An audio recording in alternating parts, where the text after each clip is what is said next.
The plan is Street Fighter 6 and Dracula. Haven't gone live in forever, so it's probably not even going to work, but so I'm scared, but it's going to be live.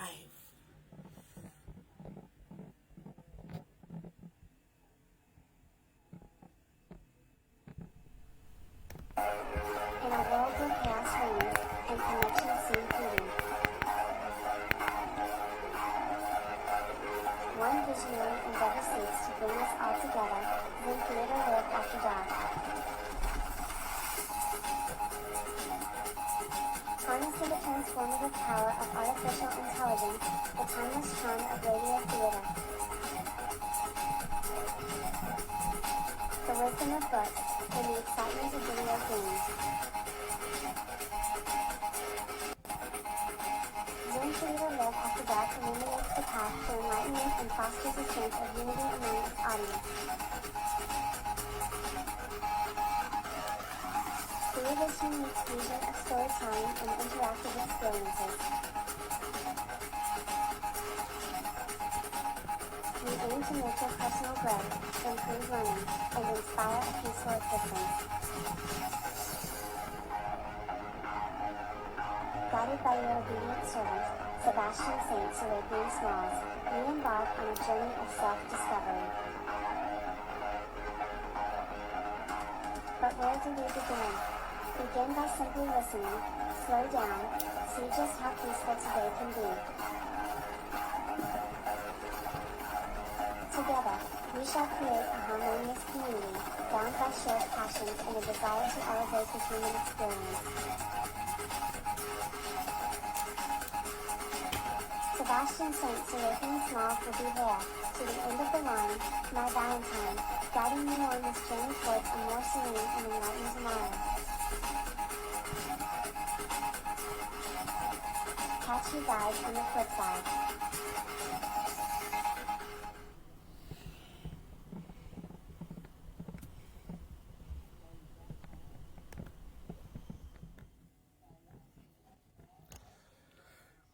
Begin by simply listening, slow down, see just how peaceful today can be. Greetings, children. It is I, your obedient servant, Sebastian Saint Serapian Spooky Smalls.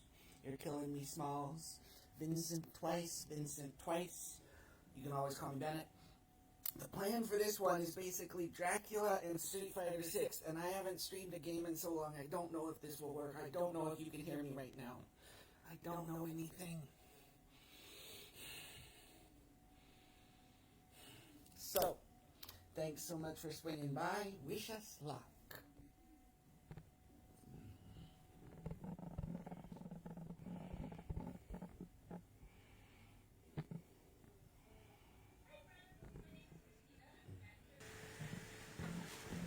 Hi friends, my name is Christina. I'm the manager of the Pacific Beach Library here in San Diego, and I am happy to welcome you today to our first day of our read-along together of Dracula by Bram Stoker.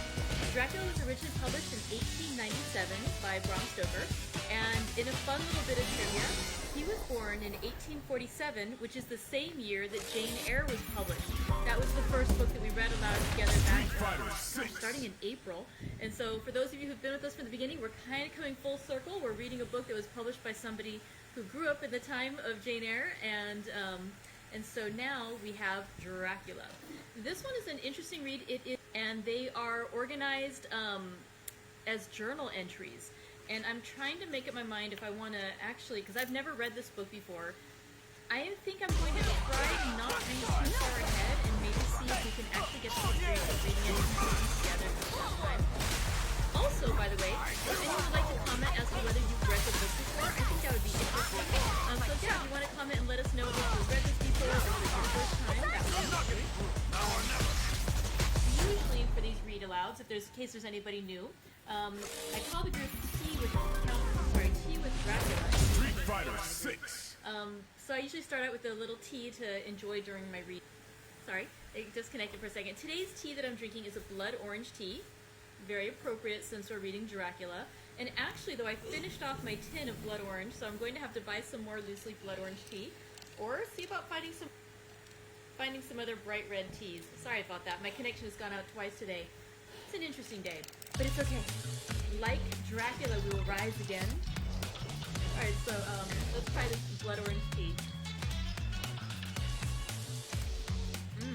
Really, really good. If you'd like to comment too as to what tea you're drinking, I'm always interested to see. I love getting new ideas about good teas to enjoy. Ooh! Jenna was saying she listened to the Orson Welles radio version of Dracula. That does sound like it would be delightful. He has such a good voice. Street Really Fighter amp up the 6. drama of it. Alright, so let's start with Chapter 1 of Dracula, and it's entitled Jonathan Harker's Journal, and it says it's kept in shorthand. If there's anything else like that that are in italics, I'll go ahead and do that, or it's not italics, in like parentheses where they're listing it that way, I'll make the little parentheses hands to kind of indicate that as well. Also, before we get started, I should apologize. There are going to be many, many words that I will not know how to properly pronounce.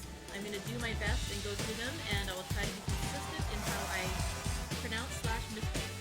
But if any of you actually do know the proper pronunciation, sorry, it disconnected again. Hopefully we'll make it through today. But yeah, if you actually do know the proper pronunciation, and if I'm really butchering it badly, go ahead and put a comment and let me know so that way I can do it better the next day. Street Fighter Okay, 6. I think hopefully we're past all the disconnects, and let's keep going. Ready? Chapter 1 of Dracula, Jonathan Harker's Journal, kept in shorthand. 3rd of May, Bistritz. Left Munich at 8:35 p.m. on 1st May, arriving at Vienna early next morning. Should have arrived at 6:46, but train was an hour late. Budapest seems a wonderful place from the glimpse which I got of it from the train and the little I could walk through the streets. I feared to go very far from the station, as we had arrived late and would start as near the correct time as possible. The impression I had was that we were leaving the west and entering the east. The most western of splendid bridges over the Danube, which is here of noble width and depth, took us among the traditions of Turkish rule. We left in pretty good time and came after nightfall to Klausenburg. Here I stopped for the night at the Hotel Royal. I had for dinner, or rather supper, a chicken done up some way with red pepper, which was very good, but thirsty. Memorandum, get recipe from Nina.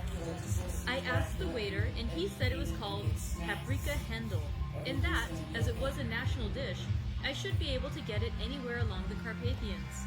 I found my smattering of German very useful here. Indeed, I don't know how I should be able to get on without it. Having had some time at my disposal when in London, I had visited the British Museum and made search among the books and maps in the library regarding Transylvania. It had struck me that some foreknowledge of the country Here comes a new challenger in dealing with the noblemen of that country. I find that the district he named is in the extreme east of the country, just on the borders of 3 states, Transylvania, Moldavia, and Bukovina, in the midst of the Carpathian Mountains, one of the wildest and least known parts of Europe. I was not able to light on any map or work giving the exact locality of the Castle Dracula, as there are no maps of this country as yet to compare with our own ordnance survey maps. But I found that the post town named by Count Dracula is a very well-known place. I found here some of my notes as they may refresh my memory when I talk over my travels with you. In the population of Transylvania, there are 4 distinct nationalities: Saxons in the south, and mixed with them the Gauls, who are the descendants of the Dacians, Magyars in the west, and the Celts in the east and north. I am going among the latter, claiming to be descendants of the This may be so, for when the Magyars conquered the country in the 11th century, they found the Huns I read that every known superstition in the world is gathered into the horseshoe of the Carpathians, as if it were the center of some sort of gigantic whirlpool. If so, my name may be very interesting. Memorandum. I must ask the Count. I did not sleep well, though my bed was comfortable enough, for I had all sorts of queer dreams. There was a dog howling all night under my window, which may have had something to do with it, or it may have been the paprika, where I had to drink up all the water in my carafe and was still thirsty. Towards morning, I slept through the awakened by the continuous knocking at my door, so I guess it must have been someone sounding. I had for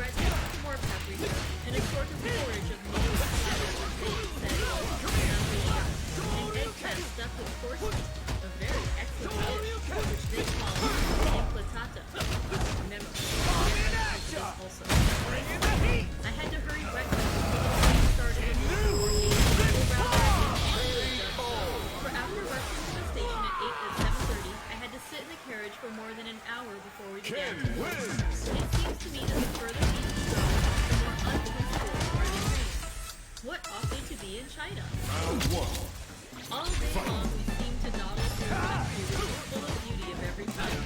Sometimes we saw little towns or castles on the opposite hills, such as we see in old movies. Sometimes we ran by rivers and streams which seemed from the wide stony margin on each side of them to be rugged and great bridge. It takes a lot of water and rest to see the water river was clear. At each stage there were groups of tourists, sometimes crowds, committing all sorts of adventures. Some of them were just like the citizens at home or those I saw in Germany, with short jackets and brown hats and homemade trousers, but others were very picturesque. The women were pretty, except when it got indoors, but they were very plump. They had old white sleeves of some kind or other, and most of them had big belts with a lot of clothes on them, like the dresses of the play. But of course there were politics under them. The strangest figures we saw were the Slovaks, who were more barbarian, with their big, great baggy white trousers, and enormous heavy leather belts, nearly 2 feet wide, all studded over with brass nails. They wore high boots, with their trousers black hair and heavy black mustaches. They are very clean dressed, but do not look impressive. On the stage, they would be set down at once, to a oriental band ringing. They are short, I am told, but very harmless, and rather wanting to be natural to the It was on the dark side of twilight when we got to this trip, which is a very interesting outfit. Being practically on the frontier, the Borgo Pass needs permits to go. It has had a very stormy existence, and it certainly shows parts of it. 50 years ago, a series of great fires took place, which made terrible havoc on the at the very beginning of the century, it underwent a siege, and lost 50,000. The casualties of war problems being assisted by famine and disease. Count Dracula destroyed the Aloud in the Golden Pond. I found, to my great delight, to be thoroughly fantastic, for of course I wanted to see all I could of the ways of the country. I was evidently expected, for when I got near the door I faced a very little elderly woman in the usual peasant dress. White undergarments with long double aprons, and colored gloves fitting. When I came close, she bowed and said, "Is there Englishman?" Yes, I said, "John Stoker." She smiled and gave some message to the elderly man in white shirt sleeves, who had followed her to the door. He went, and immediately turned to me. "My friend, welcome to the country. I am English. Please welcome." At 3 intelligence stars, the place on it is kept for you.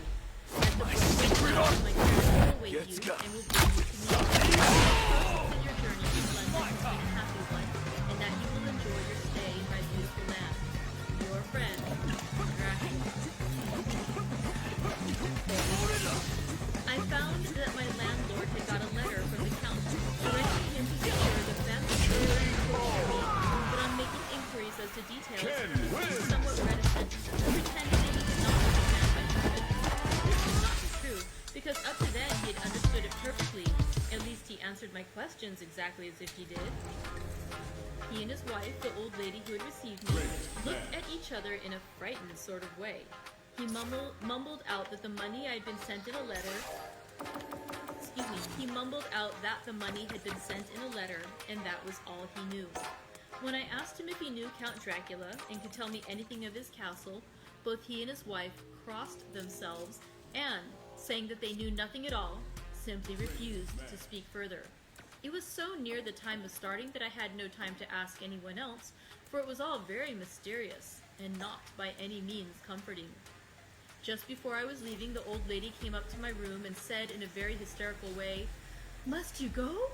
Oh, young Herr, must you go?" She was in such an excited state that she seemed to have lost her grip of what German she knew, and mixed it all up with some other language which I did not know at all. I was just able to follow her by asking many questions. When I told her that I must go at once and that I was engaged on important business, she asked again, "Do you know what day it is?" I answered that it was the 4th of May. She shook her head as she said again, "Oh yes, I know that, but do you know what day it is?" On my saying that I did not understand, she went on, "It is the eve of St. George's Day.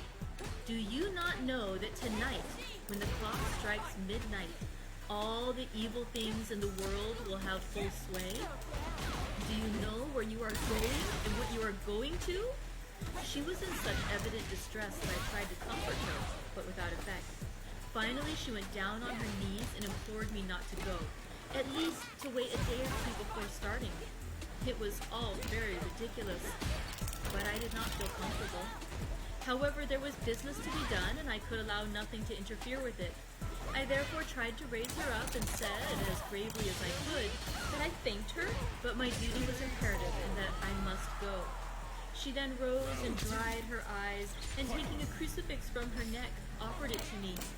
I did not know what to do, for as an English churchman, I have been taught to regard such things as in some measure idolatrous, and yet it seemed so ungracious to refuse an old lady meaning so well and in such a state of mind. She saw, I suppose, the doubt in my face, for she put the rosary round my neck and said, "For your mother's sake," and went out of the room. I am writing up this part of the diary whilst I am waiting for the coach, which is, of course, late, and the crucifix is still round my neck. Whether it is the old lady's fear or the many ghostly traditions of this place, or the crucifix itself, I do not know, but I am not feeling nearly as easy in my mind as usual. If this book should ever reach Mina before I do, let it bring my goodbye. Here comes the coach. 5th of May, the castle. The gray of the morning has passed, and the sun is high over the distant horizon, which seems jagged. Whether with trees or hills, I know not, for it is so far off that good things and little are mixed. I am not sleepy, and as I am not to be called till I awake, naturally I write till sleep comes. There are many odd things to put down, and lest who reads them may fancy that I dined too well before I left Bistritz, let me put down my dinner exactly. I dined on what they call robber's steak, bits of bacon, onion, and beef, seasoned with red pepper and strung on sticks and roasted over the fire, in the simple style of the London cat's meat. The wine was golden Mediache, which produces a queer sting on the tongue, which is, however, not disagreeable. I had only a couple of glasses of this, and nothing else. When I got on the coach, the driver had not taken his seat, and I saw him talking with the landlady. They were evidently talking of me, for every now and then they looked at me, and some of the people were sitting on the bench outside the door, which they call by a name meaning word bearer, came and listened, and then looked at me, most of them pitying me. I could hear a lot of words, often repeated, queer words, for there were many nationalities in the crowd. So I quietly got my polyglot dictionary from my bag and looked them up. I must say they were not cheering to me, for amongst them were Ordog, Satan, Polpol, Hell, Stragoika, Witch, Brolak, and Simaslak, both of which mean the same thing, one being Slovak and the other Serbian, for something that is either werewolf or vampire. Memo: I must ask the Count about these superstitions. When we started, the crowd round the inn door, which had by this time swelled to a considerable size, all made the sign of the cross and pointed two fingers towards me. With some difficulty, I got a fellow passenger to tell me what they meant. He would not explain at first, but on learning that I was English, he explained that it was a charm or guard against the evil eye. This was not very pleasant for me, just starting for an unknown place to meet an unknown man, but everyone seemed so kind-hearted and so sorrowful and so sympathetic that I could not but be touched. I shall never forget the last glimpse which I had of the inn yard and its crowd of picturesque figures, all crossing themselves as they stood round the wide archway, with its background of rich foliage of oleander and orange trees and green tubs clustered in the center of the yard. Then our driver, whose wide linen drawers covered the whole front of the box seat, Gotza, they called him, cracked his big whip over his four small horses, which ran abreast, and we set off on our journey. I soon lost sight and recollection of ghostly fears in the beauty of the scene as we drove along. Although, had I known the language, or rather languages, which my fellow passengers were speaking, I might not have been able to throw them off so easily. Before us lay a green sloping land full of forests and woods, with here and there steep hills, crowned with clumps of trees or with farmhouses, the blank gable end to the road. There was everywhere a bewildering mass of fruit blossom, apple, plum, pear, cherry, and as we drove by I could see the green grass under the trees spangled with the fallen petals. In and out amongst these green hills of what they call here the Mittel land ran the road, losing itself as it swept round the grassy curve, or was shut out by the straggling ends of pine woods, which here and there ran down the hillsides like tongues of flame. The road was rugged, but still we seemed to fly over it with a feverish haste. I could not understand then what the haste meant, but the driver was evidently bent on losing no time in reaching Borgo Prund. I was told that this road is in summertime excellent, but that it had not yet been put in order after the winter snows. In this respect, it is different from the general run of roads in the Carpathians, for it is an old tradition that they are not to be kept in too good order.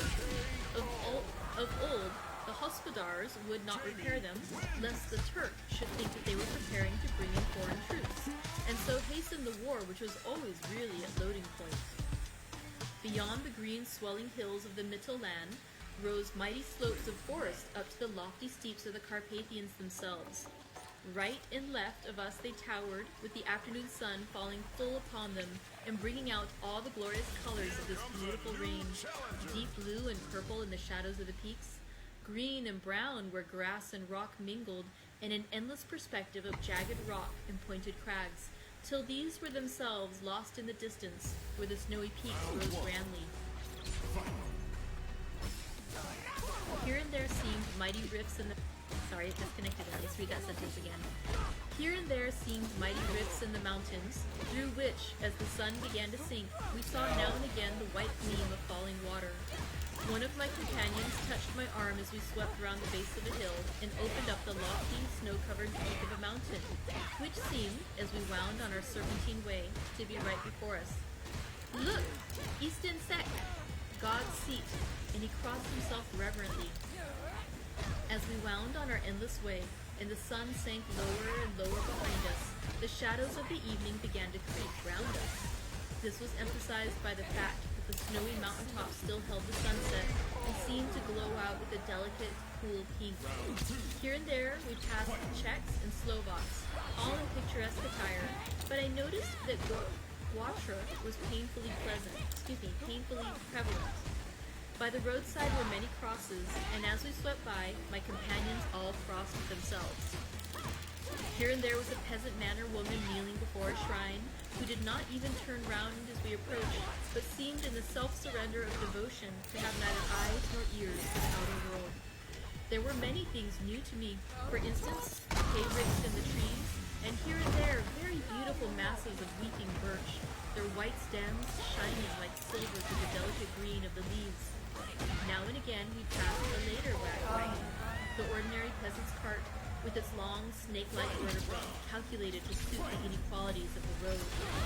On this were sure to be seated quite a group of homecoming peasants, the Czechs with their white, and the Slovaks with their colored sheepskins, the latter carrying lance-fashion, their long staves with axe at end. As the evening fell, it began to get very cold, and the growing twilight seemed to merge into one dark mistiness.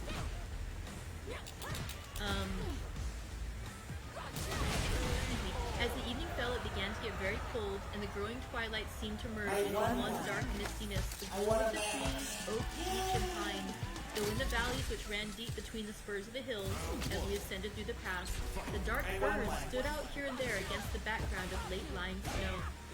Sometimes, as the road was cut through the pine woods that seemed in the darkness to be closing down upon us, great masses of grayness, which here and there bestrewed the trees, produced a peculiarly weird and solemn effect, which carried on the thoughts and grim fancies engendered earlier in the evening, when the falling sunset threw into strange relief the ghost-like clouds, which amongst the Carpathians seemed to wind ceaselessly through the valleys. Sometimes the hills were so steep that despite our driver's haste, the horses could only go slowly. I wished to get down and walk up them, as we do at home, but the driver would not hear of it. No, no, he said.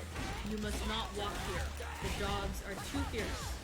And then he added, with what he evidently meant for grim pleasantry, for he looked round to catch the approving smile of the rest, and you may have enough of such matters before you go to sleep. The only stop he would make was a moment's pause to light his lamps. When it grew dark, there seemed to be some excitement amongst the passengers, and they kept speaking to him, one after the other, as though urging him to further speed. He lashed the horses unmercifully with his long whip, and with wild cries of encouragement urged them on to further exertions. Then through the darkness I could see a sort of patch of gray light ahead of us, as though there were a cleft in the hills. The excitement of the passengers grew greater.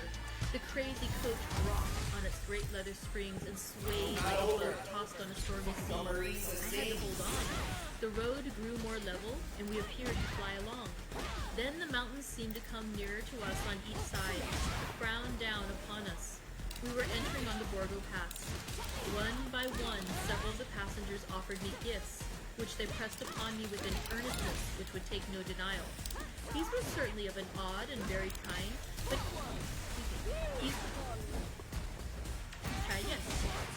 These were certainly of an odd and very varied kind, but each was given in simple good faith with a kindly word and a blessing, and that strange mixture of fear, meaning movement, which I had seen outside the Hotel de Bistritz, the sign of the cross and the guard against evil eye. Then, as we flew along, the driver leaned forward, and on each side the passengers, craning over the edge of the coach, peered eagerly into the darkness. It was evident that something very exciting was either happening or expected, but though I asked each passenger, no one would give me the slightest explanation. This state of excitement kept on for some time, and at last we saw before us the pass opening out on the eastern side. There were dark, rolling clouds overhead, and in the air the heavy, oppressive sense of thunder. It seemed as though the mountain range had separated two atmospheres, and that now we had got into the thunderous one. I was now myself looking out for the conveyance which was to take me to the Count. Each moment I expected to see the glare of lamps through the darkness, but all was dark. The only light was the flickering rays of our own lamps, in which the steam from our hard-driven horses rose in a white cloud. We could see now the sandy road lying white before us, but there was on it no signs of a vehicle. The passengers drew back with a sigh of gladness, which seemed to mock my own disappointment. I was already thinking what I had best do, when the driver, looking at his watch, said to the others something which I could hardly hear. It was spoken so quietly and so low a tone, I thought it was an hour less than the time. Then turning to me, he said in German worse than my own, "There is no carriage here. The Herr is not expected after all. He will now come on to Bukovina and return tomorrow or the next day. Better the next day." Whilst he was speaking, the horses began to neigh and snort and plunge wildly, so that the driver had to hold them up. Then, amongst a chorus of screams from the peasants and a universal crossing of themselves, a caleche with 4 horses drove up behind us, overtook us, and drew up beside the coach. I could see from the flash of our lamps as the rays fell on them that the horses were coal-black and splendid animals. They were driven by a tall man with a long brown beard and a great black hat, which seemed to hide his face from us. I could only see the gleam of a pair of very bright eyes, which seemed red in the lamplight, as he turned to us. He said to the driver, "You are early tonight, my friend." The man stammered and replied, "The English Herr was in a hurry," to which the stranger replied, "That is why, I suppose, you wished him to go on to Bukovina. You cannot deceive me, my friend. I know too much, and my horses are swift." As he spoke, he smiled, and the lamplight fell on a hard-looking mouth with very red lips and sharp-looking teeth as white as ivory. One of my companions whispered to another the line from Berger's Lenore, "Den die Toten reiten schnell," for the dead travel fast. The strange driver evidently heard the words, for he looked up with a gleaming smile. The passenger turned his face away at the same time putting out his 2 fingers and crossing himself. "Give me the Herr's luggage," said the driver. and with exceeding alacrity, my bags were handed out and put in the caleche. Then I descended from the side of the coach as the caleche was close alongside, the driver helping me with the hand which caught my arm in a grip of steel. His strength must have been prodigious. Without a word, he shook his reins. The horses turned, and we swept into the darkness of the pass. As I looked back, I saw the steam from the horses of the coach by the light of the lamps, and projected against it the figures of my late companions, crossing themselves. Then the driver cracked his whip and called to his horses, and off they swept on their way to Bukovina. As they sank into the darkness, I felt a strange chill, and a lonely feeling came over me. But a cloak was thrown over my shoulders and a rug across my knees, and the driver said in excellent German, "The night is chill, mein Herr, and my master the Count bade me take all care of you. There is a flask of Slivovitz, the plum brandy of the country, underneath the seat, if you should require it." I did not take any, but it was a comfort to know it was there all the same. I felt a little strangely and not a little frightened. I think had there been any alternative, I should have taken it, instead of prosecuting that unknown night journey. The carriage went at a hard pace straight along, then we made a complete turn and went along another straight road. It seemed to me that we were simply going over and over the same ground again, and so I took note of some salient point and found that this was so. I would have liked to have asked the driver what this all meant, but I really feared to do so, for I thought that, placed as I was, any protest would have had no effect in case there had been an intention to delay. By and by, however, as I was curious to know how time was passing, I struck a match, and by its flame looked at my watch. It was within a few minutes of midnight. This gave me a sort of shock, for I suppose the general superstition about midnight was increased by my recent experiences. I waited with a sick feeling of suspense. Then, a dog began to howl somewhere in a farmhouse far down the road, a long, agonized wailing as it approached. The sound was taken up by another dog, and then another, and another, till, borne on the wind which now sighed softly through the pass, a wild howling began, which seemed to come from all over the country, as far as the imagination could grasp it through the gloom of the night. At the first howl, the horses began to strain and reel, but the driver spoke to them soothingly, and they quieted down, but shivered and sweated as though after a runaway from sudden fright. Then, far off in the distance, from the mountain on each side of us, began a louder and a sharper howl, that of wolves, which affected both the horses and myself in the same way, for I was minded to jump from the caleche and run, whilst they reared again and plunged madly, so that the driver had to use all his great strength to keep them from bolting. In a few minutes, however, my own ears got accustomed to the sound, and the horses so far became quiet that the driver was able to descend and to stand before them. He petted and soothed them and whispered something in their ears, as I have heard of horse tamers do, and with extraordinary effect, for under his caresses they became quite manageable again, though they still trembled. The driver again took his seat and, shaking his reins, started off at a great pace. This time, after going to the far side of the pass, he suddenly turned down a narrow roadway which ran sharply to the right. Soon we were hemmed in with trees, which in places arched right over the roadway and we passed as through a tunnel, and again great frowning rocks guarded us boldly on either side. Though we were in shelter, we could hear the rising wind, for it moaned and whistled through the rocks, and branches of the teeth of the trees crashed together as we swept along. It grew colder and colder, and fine powdery snow began to fall, so that soon we and all around us were covered with a white blanket. The keen wind still carried the howling of the dogs, though this grew fainter as we went on our way. The baying of the wolves sounded nearer and nearer, as though they were closing round on us from every side. I grew dreadfully afraid, and the horses shared my fear. The driver, however, was not in the least disturbed. He kept turning his head to left and right, but I could not see anything through the darkness. Suddenly, away on our left, I saw a faint flickering blue flame. The driver saw it at the same moment. He at once checked the horses and, jumping to the ground, disappeared into the darkness. I did not know what to do. The less as the howling of the wolves grew closer. But while I wondered, the driver suddenly appeared again and without a word took his seat, and we resumed our journey. I think I must have fallen asleep and kept dreaming of the incident, for it seemed to be repeated endlessly, and now looking back, it was like a sort of awful nightmare. Once the flame appeared so near the road that even in the darkness, around us, I could watch the driver's motions. He went rapidly to where the blue flame arose.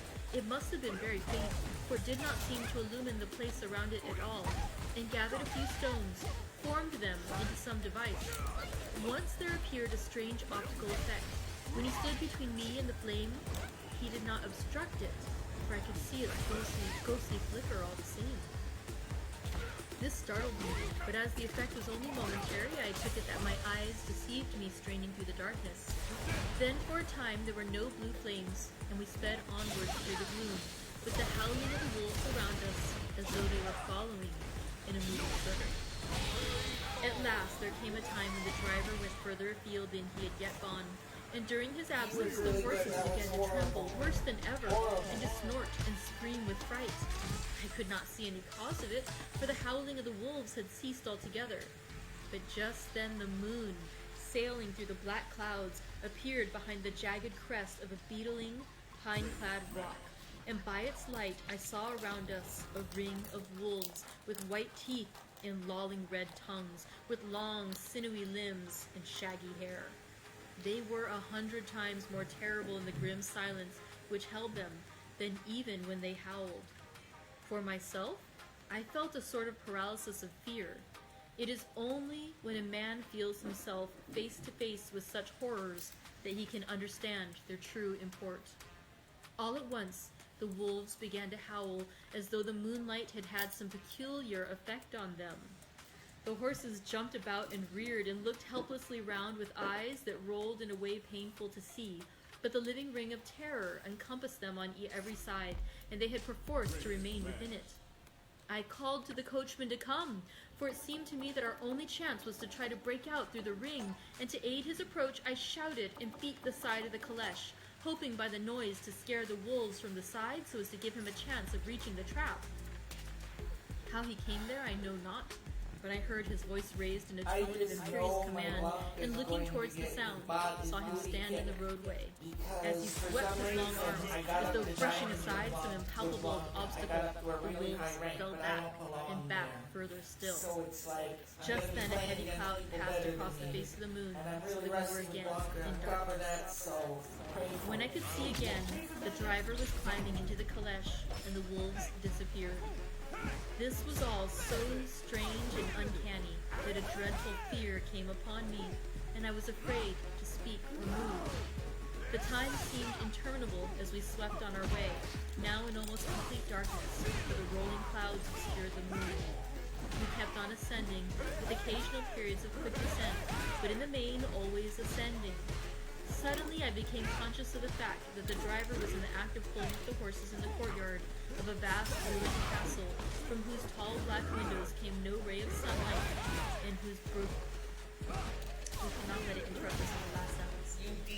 Suddenly, I became conscious of the fact that the driver was in the act of pulling up the horses in the courtyard of a vast ruined castle, from whose tall black windows came no ray of light, and whose broken battlements showed a jagged line against the moonless sky. And that concludes chapter 1 of Dracula. I will try to figure out what happened today, why our connection kept dropping, but I hope we were able to continue with the story. It seemed to me, from past experience with it dropping like that, that you basically lose about a second, and so I try to continue by reading the last sentence back before the break happens. So I'll try to figure that out. Hopefully we can stop that from happening again. But thank you for joining me for our first day of Dracula by Bram Stoker. This is a relatively shorter book, especially next compared to our last read. It's only 27 chapters, so we should be finishing just a few days before Halloween.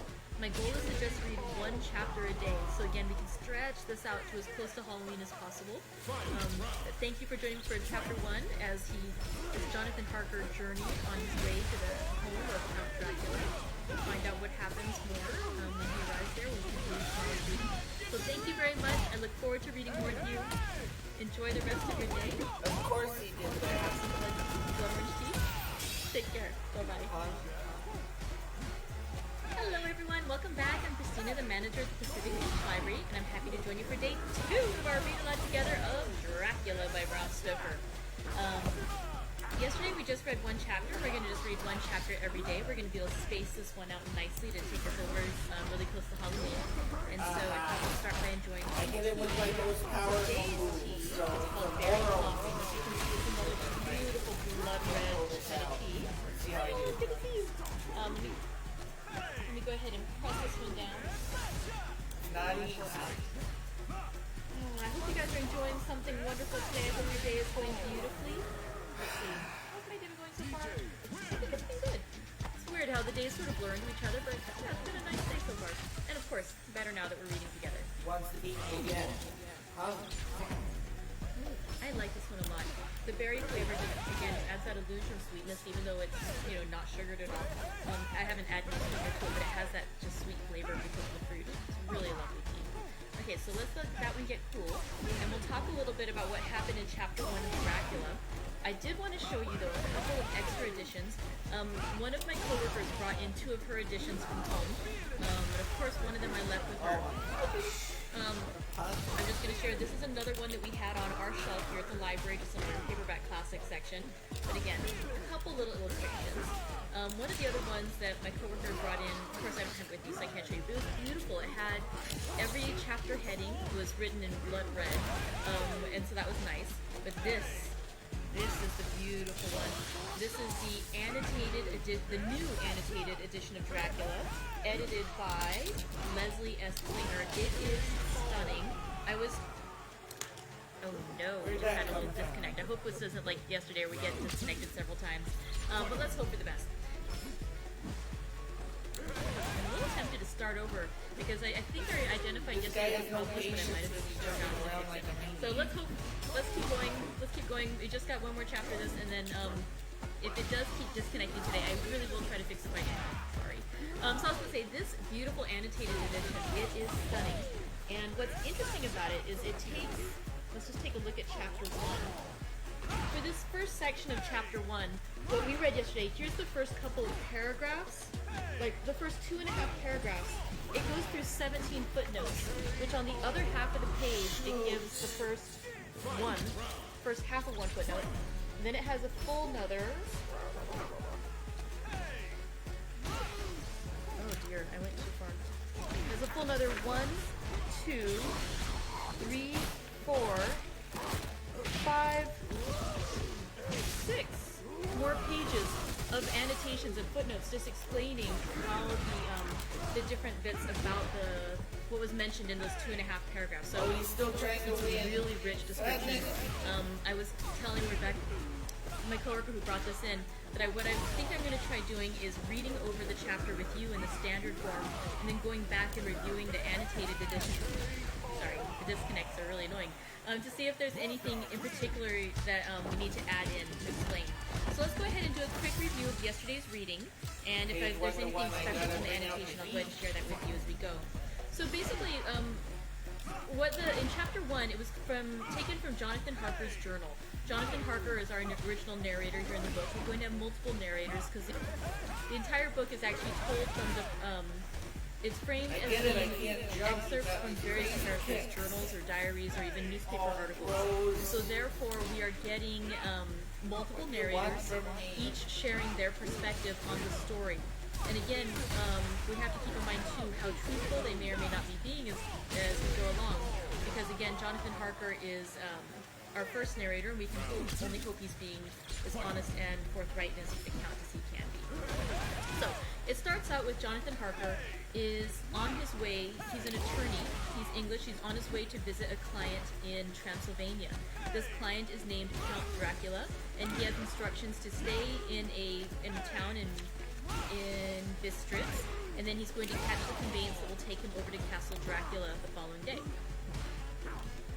So what happens is, as he's getting ready to leave from Bistritz, he informs the proprietors of the hotel where he's staying that he is on his way to visit Castle Dracula. And the woman who is the proprietress of the hotel is basically very perturbed. She doesn't advise him to go, and specifically she doesn't want him to go that day. Because she says, when it is the eve of St. George's Day, when the clock strikes midnight, all the evil things in the world have full sway. And so the implication is that the vampires and the demons will have, you know, a better ability to reach out to the regular human world. And so he is in more jeopardy. She gives him a crucifix to wear, even though he's not very religious. He takes that from her just out of respect. And when the following day, on May the 5th, he's ready to go and take the coach on the journey to, when he's ready to go to Castle Dracula, he hears the other people in the coach talking about him. And basically they're saying, you know, something about, let's see, if I can get to the right words. He's saying something like about Satan and hell and witches and werewolves or vampires. And he makes a note, which I found super amusing, that he must remember to ask the Count about these have full sway.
Everything that lives is designed to end.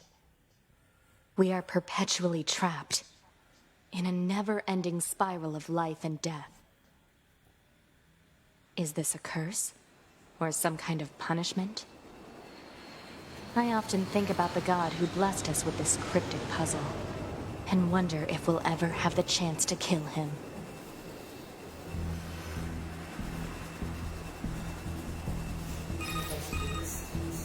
This is Command. Yorha Squadron, come in. 2B here. All units have penetrated the stratosphere. Autopilot systems green across the board. This is Operator 6-0. All units confirmed. We've passed the 50-kilometer threshold and are proceeding toward the target. Understood. Once you reach their anti-air defenses, proceed to manual attack formation. Then destroy the Goliath-class unit by any means necessary, and gather what data you can. Understood.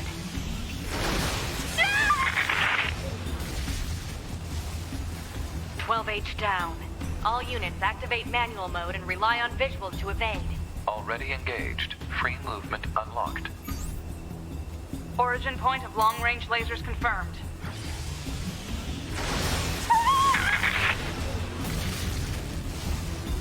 "11B, down. Our HO229 cancelers are ineffective.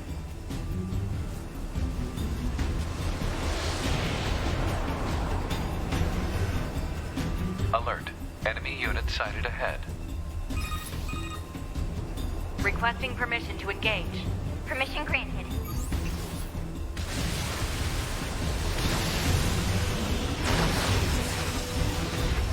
"7E, down.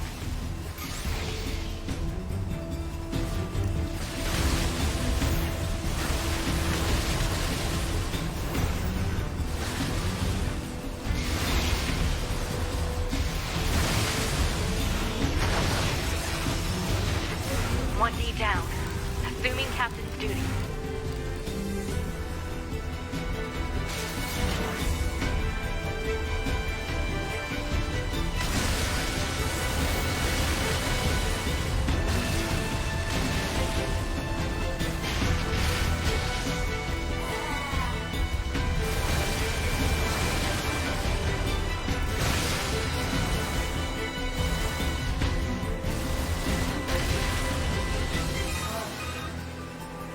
Multiple surrounding enemy air units confirmed.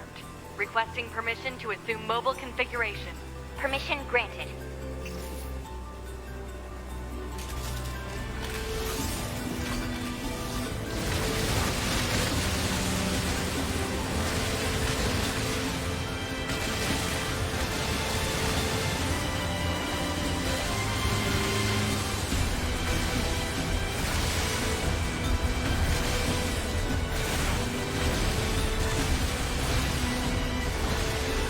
Captain, I think... 4B down.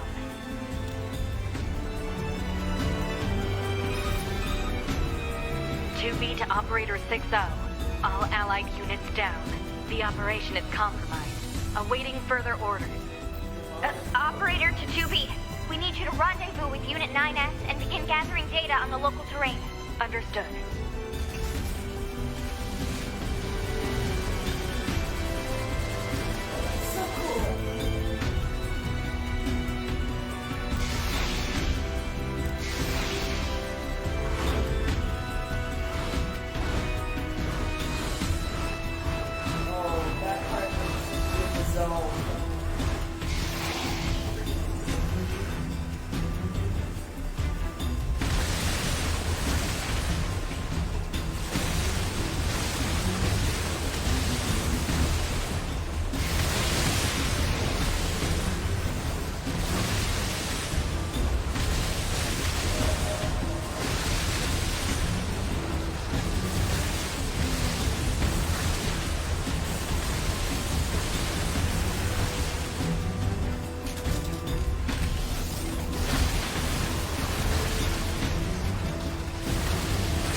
Standard top legal down initiate short range control. Hello. Activating short-range attack gear. Alert. Large enemy group detected. Yes, I'm aware of that.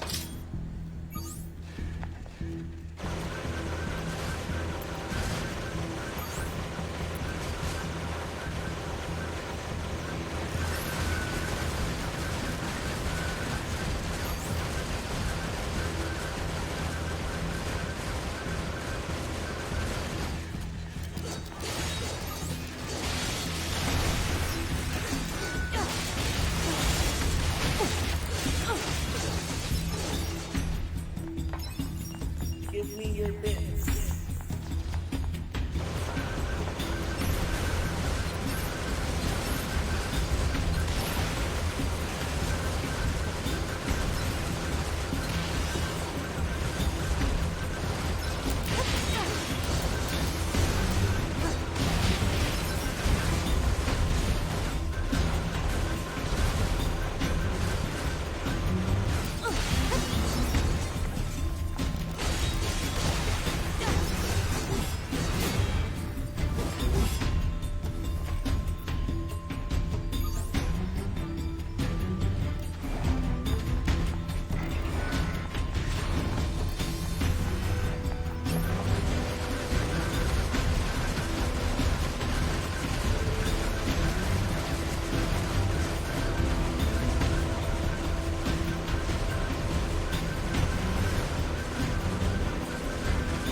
Enemies destroyed. Not quite. Is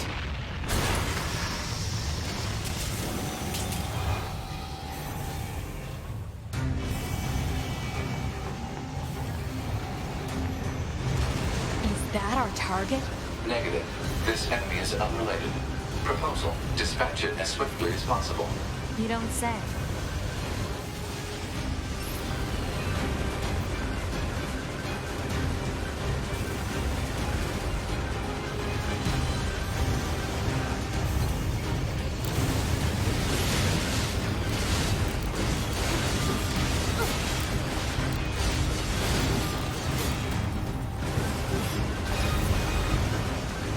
Laser communications recovered.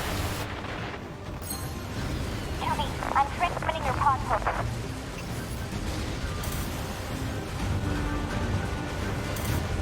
Pod program download complete.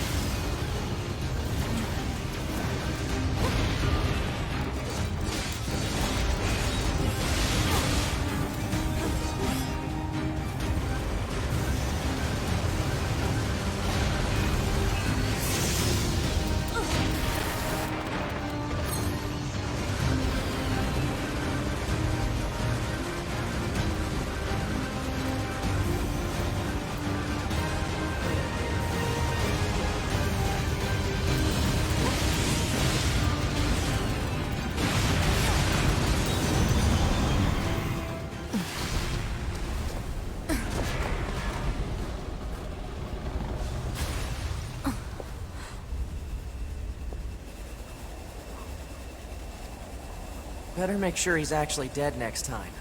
That was dangerous, man.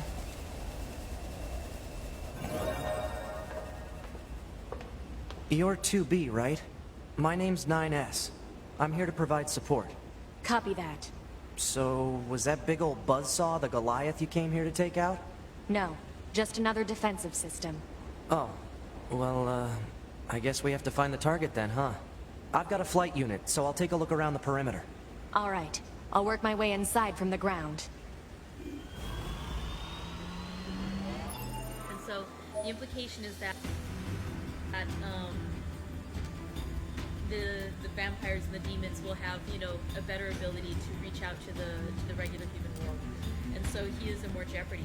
She gives him a crucifix to wear, even though he's not very religious. He takes that from her just out of respect. And when he, the following day on May the 5th, he's ready to go and take the coach on the journey to, when he's ready to go to Castle Dracula, he hears the other people in the coach talking about him.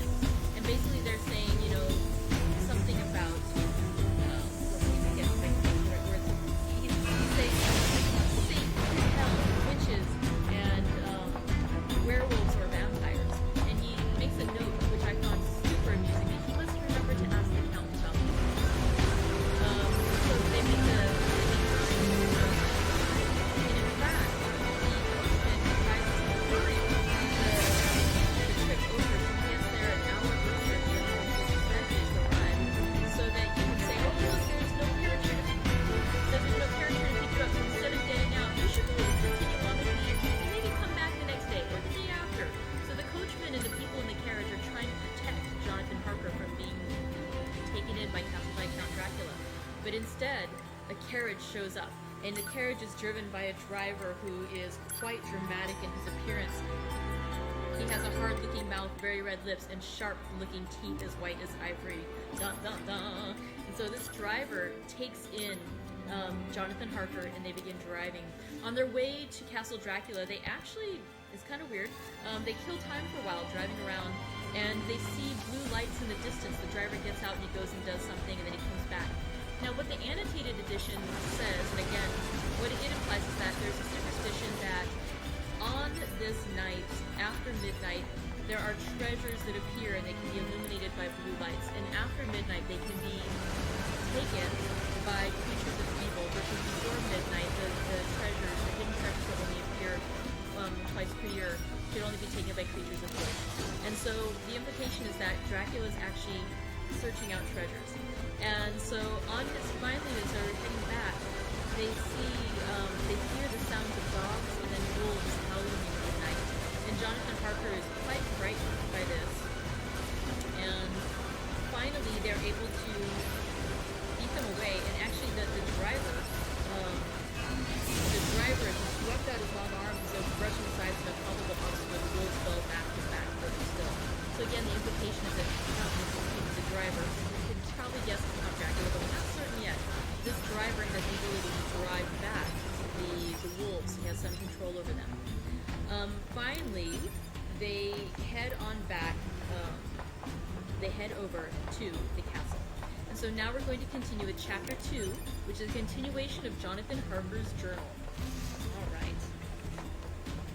Get fortified with some tea. And go to the story.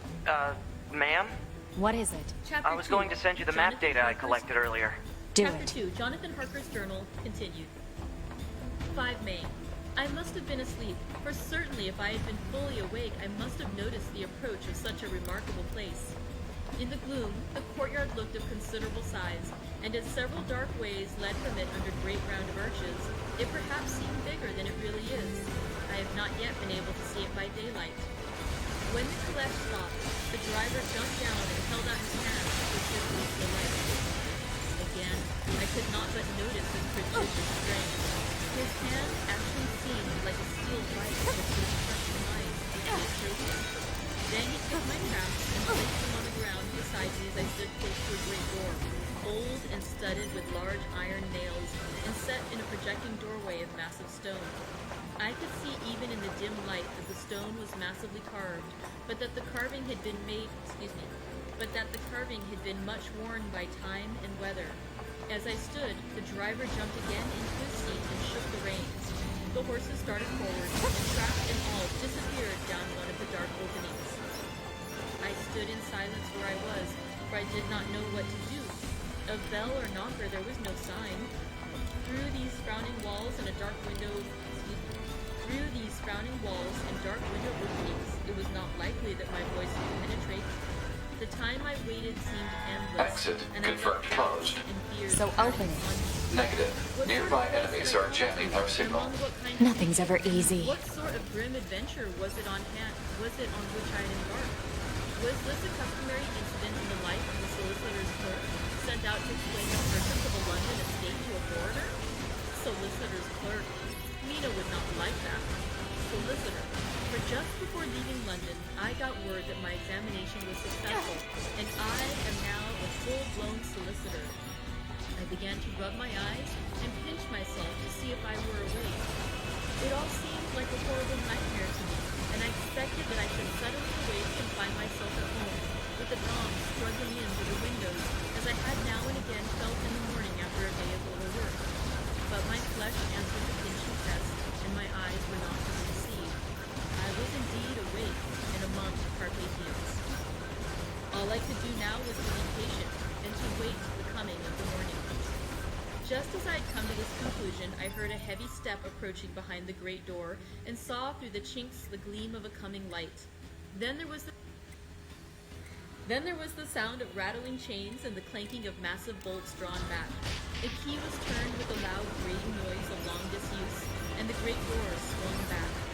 Within stood a tall old man, clean-shaven save for a long white mustache, and clad in black from head to foot, without a single speck of color about him anywhere. He He held in his hand an antique silver lamp in which the flame burned without chimney or globe of any kind, throwing long, quivering shadows as it flickered in the draught of the open door. The old man motioned me in with his right hand with a courtly gesture, saying in excellent English but with a strange intonation, "Welcome to my house. Enter freely and of your own will." He made no motion of stepping to meet me, but stood like a statue, as though his gesture of welcome had fixed him into stone.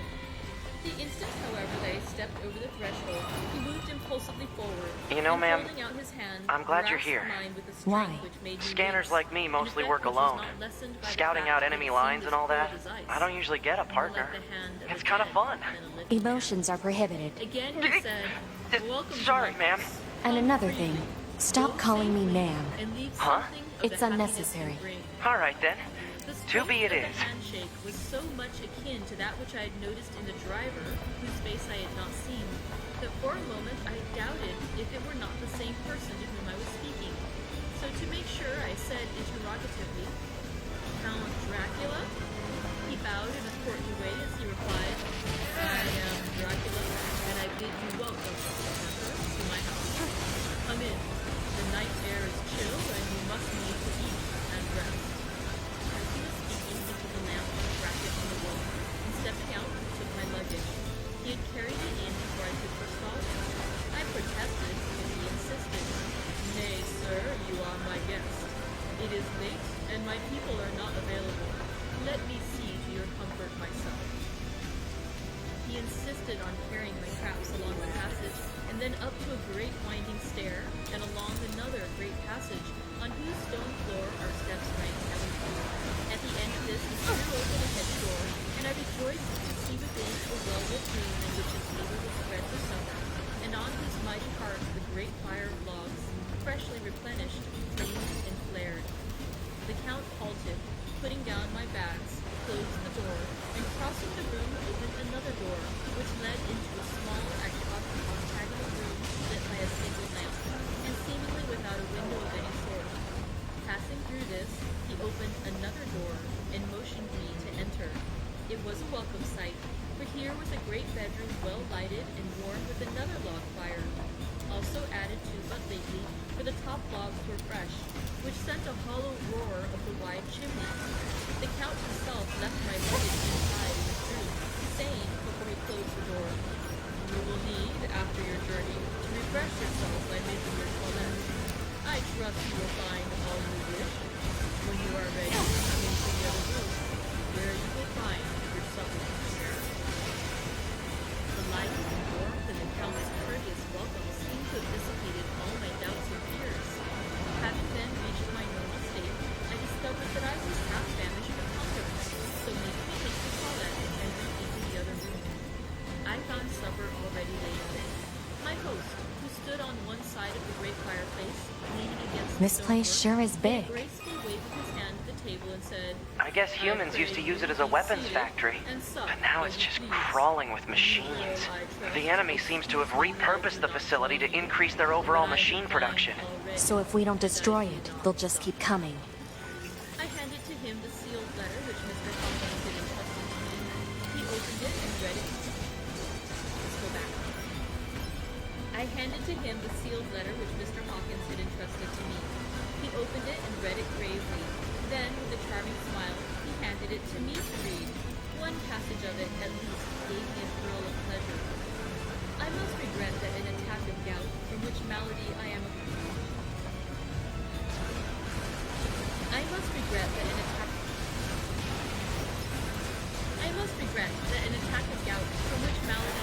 constant sufferer, forbids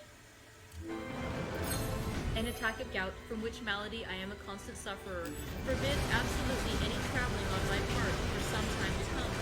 But I am happy to say I can send a sufficient substitute, one in whom I have every possible confidence. He is a young man, full of energy and talent in his own way, and of a very peaceful disposition. He is discreet and silent, and has grown into manhood and service. He shall be ready to attend to you when you will during your stay, and shall take your instructions in all matters. The Count himself came forward. What? It's just accessing random, nonsensical data from the old world.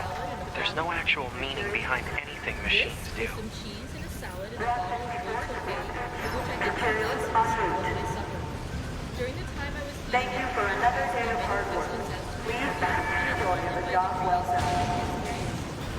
By this time, I had finished my supper, and by my host's desire, had drawn up a chair by the fire and began to smoke a cigar which he offered me, at the same time excusing himself that he did not smoke. I had now an opportunity of observing him, and found him in a very marked physiognomy. His face was strong, a very strong, affluent, with high bridge of a thin nose and peculiarly arched nostrils, with lofty domed forehead and hair growing scantily round the temples, profusely elsewhere. His eyebrows were very massive, almost meeting over the nose, and with bushy hair that seemed to curl into the region. The mouth, so far as I could see it under the heavy mustache, was thick and rather cruel looking, with peculiarly sharp white teeth. These protruded over the lips, whose remarkable ruddiness showed astonishing vitality in a man of his years. For the rest, his ears were pale, and at the tops extremely pointed. The chin was broad and strong, and the cheeks firm, though thin. The general effect was one of extraordinary power. Hitherto I had noticed the backs of his hands as they lay on his knees in the firelight, and they had seemed rather white and fine. But seeing them now close to me, I could not but notice they were rather coarse-jawed, with squat fingers. Strange to say, there were hairs in the center of the palms. The nails were long and fine, and cut to a sharp point. As the Count leaned over me and his hands touched me, I could not repress a shudder. It may have been that his breath was rank, but a horrible feeling of nausea came over me, which, do what I would, could not conceal. The Count, evidently noticing it, drew back, and with a grim sort of smile, which showed more than he had yet done his protuberant teeth, sat himself down again on his own side of the fireplace. We were all silent for a while, this elevator's controls are locked and cannot be used. Streak of the coming dawn. There seemed a strange stillness over everything, but as I listened, I heard as if from down below in the valley, Alert! Bulletproof apparatus detected on enemies. Close-range combat is advised. I know. Children of the night, what music they make. Seeing, I suppose, some expression in my face strange to him, he added, "Ah, sir, you dwellers in the city cannot enter into the feelings of the hunter." Then he rose and said, "But you must be tired. Your bedroom is all ready, and tomorrow you shall sleep as late as you will. I have to be away till the afternoon, so sleep well and dream well." With a courteous bow, he opened for me himself the door to the occupied room, and I entered my bedroom. I am all in a sea of wonders. I doubt, I fear, I think strange things which I dare not confess to my own soul. God keep me, if only for the sake of those dear to me. 7. It is again early morning, but I have rested and enjoyed the last 24 hours. I slept till late in the day and awoke of my own accord. When I had dressed myself, I went into the room where we had supped, and found a cold breakfast laid out, with coffee kept hot by the pot being placed on the hearth. There was a card on the table on which was written, "I have to be absent for a while, do not wait for me. Dean." I set to and enjoyed a hearty meal. When I had done, I looked for a bell, so that I might let the servants know I had finished, but I could not find one.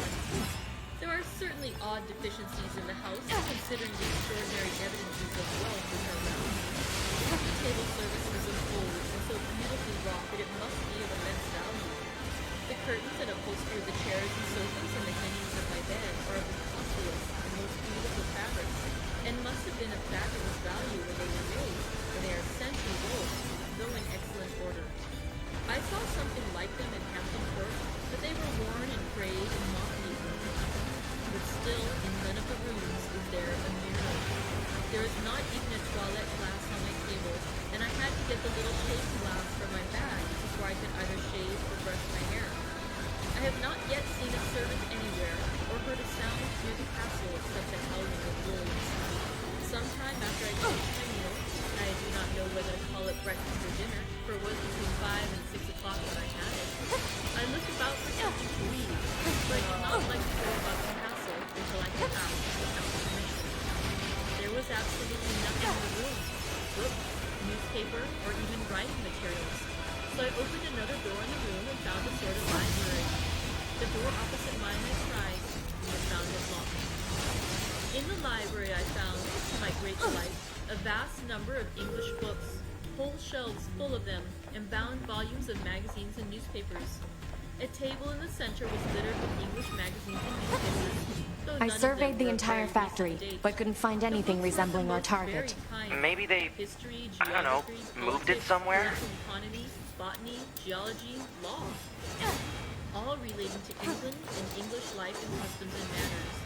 There were even such books of reference as the London Directory, the Red and Blue books, Whitaker's Almanac, the Navy, the Army and Navy lists, and it somehow gladdened my heart to see it, the law list. Is that? While I was looking at the books, the door opened. You mean and the birds? entered. Yeah, He there's more saluted plants me and in a animals here hearty than there way used and to be. hoped that I had had a good Probably night's because the rest. environment's Then he changed. went on, I am glad you found your way in here, for I am sure there is much that will interest you. These companions, and he laid his hand on some of the books, have been good friends to me, and for some years past, ever since I had the idea of going to London, have given me many, many hours of pleasure. Through them I have come to know your great England, and to know her is to love her. I long to go through the crowded streets of your mighty London, to be in the midst of the whirl and rush of humanity, to share its life, its change. There its should be death, another facility and across all that bridge. makes it what It's a it bit of a is. hike, but should we check But it out? alas, as yet I only know your tongue It's through not like books. command to get a To you, my location friend, wrong. I look that I know I guess it even to they get speak. bad intel from time to time, huh? But Count, I said, you know and speak English thoroughly. I wouldn't bet on Bowed that. gravely. I thank you, my friend, for your all too flattering testament, but yet I fear that I am but a little way on the road I would travel. True, I know the grammar and the words, but yet I know I feel like the game is still too loud. you speak excellently. Power Not jamming. so, he answered. Well, I know Detected. that. Did I move and speak in your London, none there are who would not know me for a stranger. And that is not enough for me. Here, I am noble. I am boyar. The common people know me No as response master. from long-range communications. A stranger in a Doesn't strange matter. land, I'll he just is take him known. out. Men know him not, and to know not is to care not for. I am content if I am like the rest, so that no man stops if he sees me or pauses in his speech if he hears my words. Haha, a stranger. I have been so long master that I will be master still, or at least that none other should be master of me. You come to me not alone as agent of my friend Peter Hawkins, Exeter, to tell me all about the new estates of London. You shall, I trust, rest here with me while, so that while you are talking, I may learn the English intonations, and I wouldn't that you tell me when I make errors, even of the smallest English. I am sorry that I had to be away so long today, but you will, I know, forgive one who has so many important matters to hand. Of course, I said all I could about being willing, and asked if I might come into that room when I chose. He answered, yes, certainly, and added, you may go anywhere you wish in the castle, except where the doors are locked, where of course you will not wish to go. There is reason that all things are as they are, and did you see with my eyes and know with my knowledge, you would perhaps better understand. I said I was sure of this, and then he goes on, you are in Transylvania, and Transylvania is not England. Our ways are not your ways, and there shall be to you many strange ways. Nay, from what you have told me of your experiences already, you know something of what strange things there may be. This led to much conversation, and as it was evident that he wanted to talk, if even for talking's sake, I asked him many questions regarding things that had already happened to me or come within my notice. I knocked off Sometimes he sheered off the subject or turned the conversation by pretending not to understand, but generally he answered all I asked most frankly. Is that? Then as time went on and I Target asked him enemy older, detected. I asked him of some of the strange things of the preceding night. As for instance, why the coachman went to the places where he had seen the blue flames. He then explained to me that it was commonly believed that on a certain night of the year, last night in fact, when all evil spirits are supposed to have unchecked sway, a blue flame is seen over any place where treasure has been concealed. That treasure has been hidden next to them. In the region through which you came last night, there can be but little doubt, for it was the ground fought over for centuries by the Wallachian, the Saxon, and the Turk. Why, there is hardly a foot of soil in all this region that has not been enriched by the blood of men, patriots, or invaders. In old days, there were certain times when the Austrian and the Hungarian came up in hordes, and the patriots went out to meet them, men and women, the aged and the children too, and waited at their coming to the rocks above the castle, that they might seek destruction on them with their artificial avalanches. When the invader was triumphant, he found but little, for whatever there had been sheltered from the deadly soil. But how, he sighed, can it have remained so long undiscovered, when there is a sure index which men will but take the trouble to look? The Count smiled, and as his lips ran back over his gums, the long, sharp, canine teeth showed out strangely. He answered, because your peasant is at heart a coward and a fool.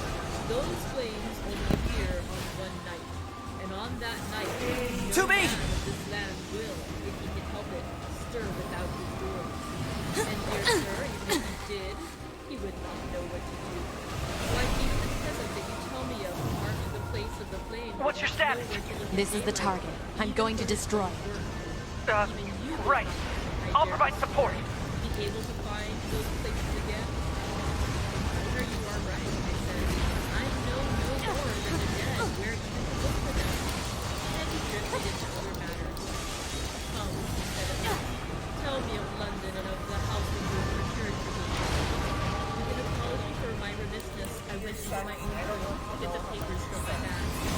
Whilst I was placing them in order, I heard a rattling of china and silver in the next room, and as I passed through, noticed that the table had been Incoming enemy attack from below. Proposal. Evade. The lamps were also lit in the study and I found the Count lying on the sofa, reading, of all things in the world, an English Bradshaw's Guide.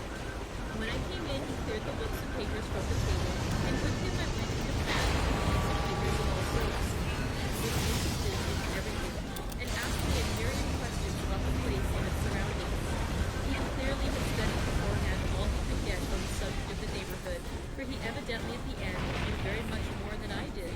When I remarked this, he answered, well, but, my friend, is it not needful that I should? When I go there, I shall be all alone, and my friend Parker Jonathan. Nay, pardon me, I followed my country's habit of putting your patronymic first. My friend Jonathan Parker will not be by my side to correct it well. He will be in Exeter, Packing in. miles away, probably working at papers of the law with my other friend, Peter Hawkins. So, we went thoroughly into the business of the purchase of the estate at Purfleet. When I had looked at the facts and got his signature to the necessary papers, and had written a letter with them ready to post to Mr. Hawkins, he began to ask me how I had come across so suitable a place. I read to him the note which I had made at the time, in which I am here. At Purfleet, unabided, I came across just such a place as seemed to be required, and where was displayed a dilapidated notice that the place was for sale. It was surrounded by a high wall of ancient structure. 9S built of black box heavy signal stones, detected. and has not been No repaired for a response large to number of communications. years. I'm going The after him. gates are of heavy old oak and iron, all eaten with rust. The estate is called Carfax, no doubt a corruption of the old Quatre Face, as the house is four-sided, agreeing with the cardinal points of the compass. It contains in all some 20 acres, quite surrounded by the solid stone wall above mentioned. Send a There are support many request to trees on it, command. which makes it an Negative. oasis gloomy. Communications And there is have been a jammed. dark-looking pond or small lake, evidently fed by some springs, as the water is clear and flows away in a fair-sized stream. The house is very large, and of all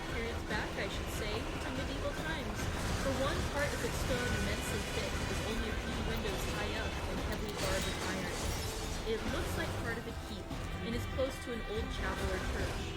I could not enter it, as I had not the key of the door leading to it from the house, but I have taken with my Kodak views of it from various points.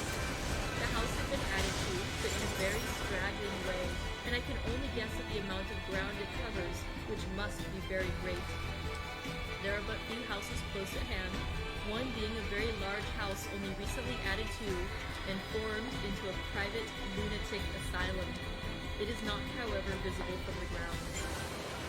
When I had finished, he said, "I am glad that it is old and big. I myself am of an old family, and to live in a new house would kill me. A house cannot be made habitable in a day, and after all, how few days go to make up a century. I rejoice also that there is a capital of times. We Transylvanian neighbors love not to think that our bones will lie among you. I seek not the daisy nor mirth, nor the bright voluptuousness of much sunshine and sparkling waters, which please the young again. I have to help 9S. I am no longer young, and my heart, through weary years of mourning over the dead, I have to repair him. Attuned to mirth. Pod, get me staunching Moreover, gel the and walls logic of my virus castle are vaccines. broken. Then The access shadow the... Inadvisable. and The wind subject's is vital so signs are cold too that poor the to attempt battlements field repair in Shut up! current. I Just love do what the I shade say. in the shadow, and would be alone with my thoughts when I may. To be. Somehow his Just words go. and his looks You did shut not up, seem too. to accord, or else it was that his cast of face made his smile look malignant and We're saturnine. soldiers. We take pride Presently, in with an excuse, our he left service. me, asking me to pull all my papers together. He was some little time away, and I began to look at some of the books around me. HO-229 Flank One Unit. was an atlas, Command which I found 677 open naturally received. to England, as Usage that rights had been much transferred used. from 9S On to looking at it, I 2B. found in certain places Requesting little acknowledgement. mark, and on examining Please. these, I noticed that one was near London on the east side, manifestly where his new estate was situated. The other two were All right. Exeter and Whitby on the Yorkshire coast. It was the better part of an hour when the Count returned. "Aha," he said. "Still at your books? Good. But you must not work always. Come. I am informed that your supper is ready." He took my arm and we went into the next room, where I found an excellent supper ready on the table. Let's go back a bit. He took my arm and we went into the next room, where I found an excellent supper ready. The Count again refused the supper. He had dined out on his own way. But as he sat on the poolside and chatted whilst I ate. After supper I spoke about the Count. The Count stayed with me, chatting and asking questions on every possible subject.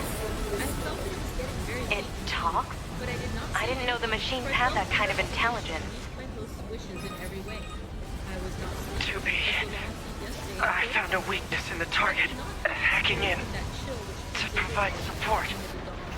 Which is like, in its way, the turn of the tide. They say that people who are near death die To be. immediately as a change to the dawn. The control of the tide. on the enemy's Anyone upper who arm. has went- Use your pod. anyone who has Should been be able to and tied take as it a over. to its post. I told you to shut up! This change in the atmosphere can well believe it. All at once we heard the cold and hot coming into preternatural shrillness in the clear morning air. Count Dracula, jumping to his feet, said, "Why, there is the morning again. How remiss I am to let you Control stay so long. of upper arm. You must make your conversation Seized with from your enemy country unit. country Marking less weak point. interesting, Got it. so that I may not forget how time flies by us." And with a short bow, quickly left. Seize its control I system. went into my room and Affirmative. closed the curtains. Infiltrating enemy subunit. Behavior table adjusted. Balance controls overridden. Enemy unit subjugation So I complete. closed the curtains again and have written of this day. I began to fear as I wrote in this book that I was getting too confused. But now I am glad that I went into detail from the first. For there is something so strange about this place, and all in it, that I cannot but feel uneasy. There is something so strange about this place and all in it that I cannot but feel uneasy. I wish I were safe out of it, or that I had never come. You It just may be that this die already! existence is telling on me. Would that anyone to talk to, I could bear it. But there is no one. I have only the Count to speak with, and he... I fear I am myself the only living soul within the place. Let me be prosaic so far as facts can be. It will help me to bear up and imagination Talk about not run riot. bringing the battle to them. Riot with me. Ought to be. If it does, I am lost. Contact command. Let me say Request once assistance. how I stand, or seem to. No. I only slept a few It doesn't hours look when like I went that's to bed, and feeling that I going to could be not necessary. sleep anymore, got up. I had hung my shaving glass by the window and was just beginning to shave. Suddenly I felt a hand on my shoulder and heard the Count's voice say to me, "Good morning." I started, for it amazed me that I had not seen him, since the reflection of the glass covered the whole room behind me. I started myself slightly, but did not notice it. Having answered the Count's salutation, I turned to the glass again to see how I had been mistaken. This time, there was no error, for the man was close to me, and I could see him over my shoulder, but there was no reflection of him in the mirror. I don't imagine The that whole room behind me was displayed, but there was no this sign is going of to a end man well. in it, except myself. This was startling, and coming The on black the top box. of so many strange things, was It's beginning ready. to increase that vague feeling of uneasiness which I always have when the Count is here. Right. But at the instant I saw the cut had bled a little, and the blood was trickling over my chin. I laid down the razor, Requesting turning as I did so half round. destruction to of look for enemy something. hostiles via black box I laid reaction. down the razor, turning as I did so half round Request to look accepted. for some sticking plaster. When the Count saw my Julie. face, his eyes It blazed was an honor with to a sort fight of with you. demonic fury, and he Truly. The honor was When mine. the Count saw my face, his eyes blazed with a sort of demonic fury, and he suddenly made a grab at my throat. I threw away, and his hand touched the string of beads which held the crucifix. It made an instant change in him, for the fury passed so quickly that I could hardly believe that it was ever there. Take care, he said. Take care how you cut yourself. It is more dangerous than you think in this country. Then seizing the shaving glass, he went on, "And this is the wretched thing that has done the mischief. It is a foul bauble of man's vanity. Away with it." And opening the heavy window with one wrench of his terrible hand, he flung out the glass, which was shattered into 1,000 pieces on the stones of the courtyard far below. Then he withdrew without a word. It is very annoying, for I do not see how I am to shave unless in my watch case or the bottom of the shaving pot, which is fortunately of metal. When I went into the dining room, breakfast was prepared, but I could not find the Count anywhere, so I breakfasted alone. It is strange that as yet I have not seen the Count eat or drink. He must be a very peculiar man. After breakfast, I did a little exploring in the castle.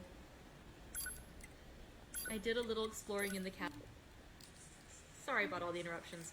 I went out on the stairs and found a room looking towards the south. The view was magnificent, and from where I stood, there was every opportunity of seeing it. The castle is on the very edge of a terrific precipice. A stone falling from the window would fall 1,000 feet without touching anything. As far as the eye can reach is a sea of green treetops, with occasionally a deep rift where there is a chasm. So, Here and there mission are complete and all that, silver huh? threads where The rivers Goliaths were wind wiped in out, deep and we gorges secured through a the route into forests. enemy territory. But I am not in Now heart we to can- describe beauty, for when I had seen the view, I explored 9S. further. Doors, doors, doors, Yeah? everywhere, and all locked Thank you. and bolted. In For no uploading place, my data save to in the the bunker. windows in the castle walls is there an available exit. The castle is a veritable prison, and I did that? am a prisoner. Sorry, I don't remember. Okay. So that concludes chapter 2. Tomorrow we'll continue with more of Jonathan Harker's journal. There wasn't a whole lot set of in bandwidth Castle down there, you know? Castle Dracula. And I probably again, only had I enough will time try to back fix up your these, memories. connection issues we're having. I'm so sorry it keeps Mine are dropping only out, and I intact hope up it's to the not point too just before we annoying rendezvoused. when I go back a sentence so that you guys I won't miss see. anything. So thank you very much for joining me today. I hope you're having a great Glory rest of to your day, and I will mankind. see you tomorrow for more Dracula. Glory to mankind. Friends, hi, it's Christina, the manager at the Pacific Beach Library. We're trying something new today because I forgot my phone at home, so we're using the computer. And so today is day 3 of our read-along together of our read-along together of Dracula. So day 3, chapter 3 is going to be fabulous. clearly I'm a little discombobulated today. I apologize. So let's start out with some tea.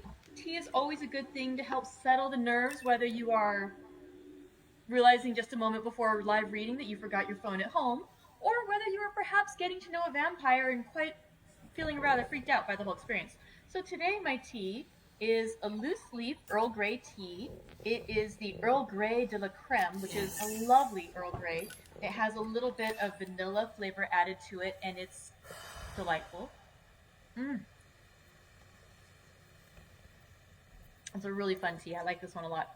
All right, so let's go ahead and get started with the discussion about yesterday's chapter, and then we'll get into chapter 3. The year mankind's glorious history came just to a a sudden tiny and bit. I'm so abrupt sorry. I'm end. going to try really hard not to peek When ahead the world anymore. was invaded But by it was aliens so from good. beyond Okay, the stars. chapter 2, Jonathan The Harker's aliens journal. We're unleashed a new continuing breed a few of chapters of Jonathan Harker. We have 4 days of that all Jonathan but Harker's journal. annihilated human And civilization. yesterday's chapter, The handful of survivors dealt with May, that remained May fled 6th, I from believe it Earth, was. seeking And basically in refuge this on one, Aloud. it starts out with Jonathan 5204 saying how he AD. arrived at Castle Humanity Dracula, launched its the home of Count counterattack, Dracula, deploying an and army of that, androids from a network of orbiting bases. you know, just the house is kind of unusual. But after more than a dozen large-scale descents upon the enemy, howling outside, we still haven't managed to repel the invaders. The children of the night, what music they make. Which That I is heard why that you, before, with your from forces, Dracula, and I thought he was actually referring to break the this vampires stalemate rather than once wolves. and for all. So I hadn't realized. You are our I also ultimate realized weapon. I've never seen You must put an end to classic this war. Dracula film. Understood, I've just seen things sir. Including vampires and making illusions. I of wish you Dracula. good hunting. Glory This is to gonna be wonderful. mankind.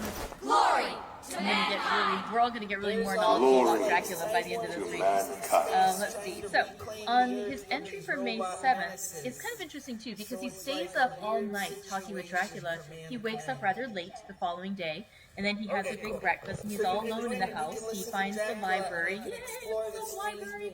He finds the library to his great delight, and he finds books and magazines and things like that.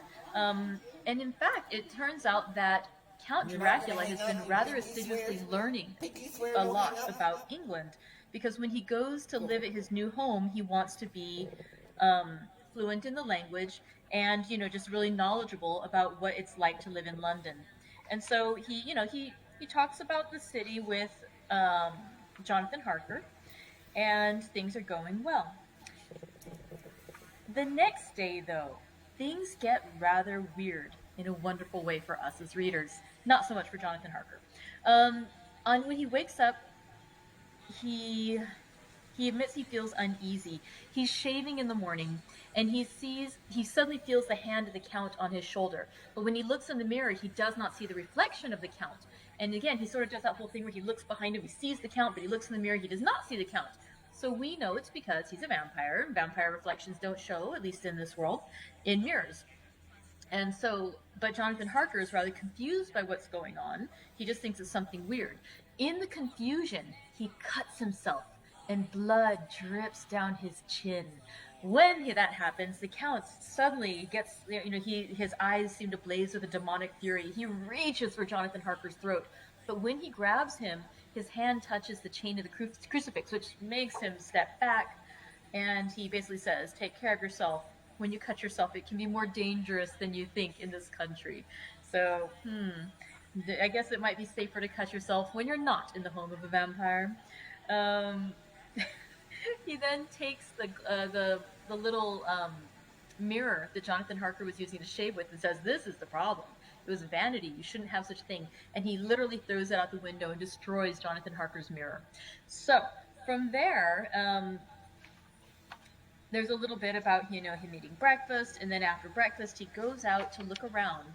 And as he looks, he sees this beautiful view, but then when he explores the house a bit more, he just finds door after door after door of locked doors. And previously the Count had told him, "You're welcome to explore any room of the house, except the rooms with locked doors." So the chapter 2 ended with him saying, "The castle is a veritable prison, and I am a prisoner." So, really dramatic. Let's find out what happens in chapter 3, where we continue with Jonathan Harker's journal. "When I found that I was a prisoner of sorts, When I found that I was a prisoner, a sort of wild feeling came over me. I rushed up and down the stairs, trying every door and peering out of every window I could find. But after a little, the conviction of my helplessness overpowered all other feelings. When I look back after a few hours, I think I must have been mad for the time, for I behaved much as a rat does in a trap. When, however, the conviction had come to me that I was helpless, I sat down quietly, as quietly as I have ever done anything in my life, and began to think over what was best to be done. I am thinking still, and as yet have come to no definite conclusion. Of one thing only am I certain, that it is no use making my ideas known to the Count. He knows well that I am in prison, and as he has done it himself, and has doubtless his own motives for it, he would only deceive me if I trusted him fully with the facts. So far as I can see, my only plan will be to keep my knowledge and my fears to myself, and my eyes open. I am, I know, either being deceived, like a baby, by my own fears, or else I am in desperate straits, and if the latter be so, I need, and shall need, all my brains to get through. I had hardly come to this conclusion when I heard the great door below shut, and knew that the Count had returned. He did not come at once into the library, so I went cautiously to my own room and found him making the bed. This was odd, but only confirmed what I had all along thought, that there were no servants in the house. When later I saw him through the chink of the hinges of the door laying the table in the dining room, I was assured of it. For if he does himself all these menial offices, surely it is proof that there is no one else in the castle. It must have been the Count himself who was the driver of the coach that brought me here. This is a terrible thought, for if so, what does it mean that he could control the wolves as he did, by only holding up his hand in silence? How was it that all the people at Bistritz and on the coach had some terrible fear for me? What meant the giving of the crucifix, of the garlic, of the wild rose, of the mountain ash?